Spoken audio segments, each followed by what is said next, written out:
Assalamualaikum warahmatullahi wabarakatuh. Selamat pagi anak-anak. Hari ini kita akan belajar materi interaksi sosial dalam masyarakat. Pernahkah anak-anak mendengar istilah makhluk sosial? Ya, benar. Manusia sering dijuluki sebagai makhluk sosial. Kenapa ya? Sebabnya Nah, ini alasannya kenapa manusia disebut makhluk sosial, karena selalu hidup bersama dengan manusia lainnya.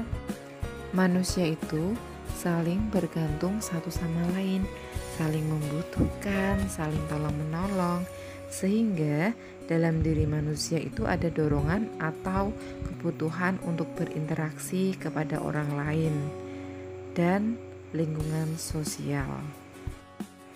Interaksi sosial merupakan dasar bagi semua aktivitas manusia yang berkaitan dengan orang lain.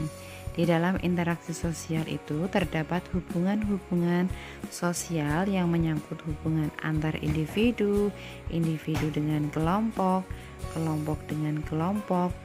Tanpa adanya interaksi sosial, maka tidak akan ada yang namanya kehidupan bersama.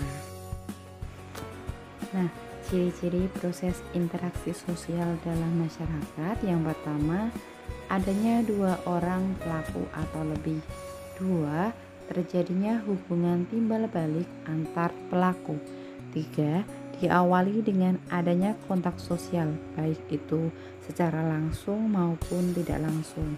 Yang keempat, mempunyai maksud dan tujuan yang jelas. Proses interaksi terjadi karena adanya kepentingan pemenuhan kebutuhan manusia di berbagai bidang. Yang pertama, di bidang ekonomi. Secara umum, interaksi ekonomi ditandai dengan adanya hubungan antar dua individu atau antara individu dengan lembaga yang menggunakan proses transaksi uang. Interaksi ekonomi ini terjadi karena adanya kepentingan ekonomi, misalnya perdagangan dan usaha pemenuhan kebutuhan papan, sandang, dan pangan. Interaksi ekonomi dapat kita jumpai di pasar atau pusat pembelanjaan. Selain itu, juga ada kepentingan ekonomi berupa jasa, seperti jasa cuci, bimbingan belajar, kurir, rumah sakit, dan lain-lain. Yang kedua, bidang politik.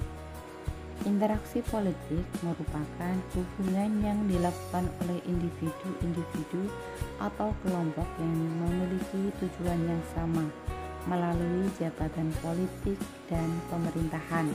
Nah, jabatan-jabatan ini dipilih secara demokrasi yang melibatkan masyarakat. Nah, yang ketiga yaitu bidang sosial dan bidang budaya. Setiap orang itu memiliki kepentingan sosial dan memiliki budaya yang berbeda-beda sesuai dengan leluhurnya. Yang keempat adalah bidang moral. Moral merupakan pengetahuan yang menyangkut budi pekerti manusia yang berada. Contoh kepentingan moral yaitu kegiatan dakwah agama, pelatihan keterampilan masyarakat, dan pembinaan masyarakat oleh pemerintahan.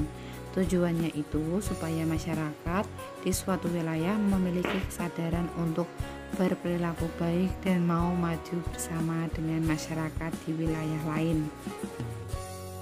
Kita sebagai warga masyarakat harus mampu berinteraksi dengan anggota masyarakat lain karena interaksi memiliki pengaruh besar terhadap pembangunan ekonomi, sosial, dan budaya masyarakat.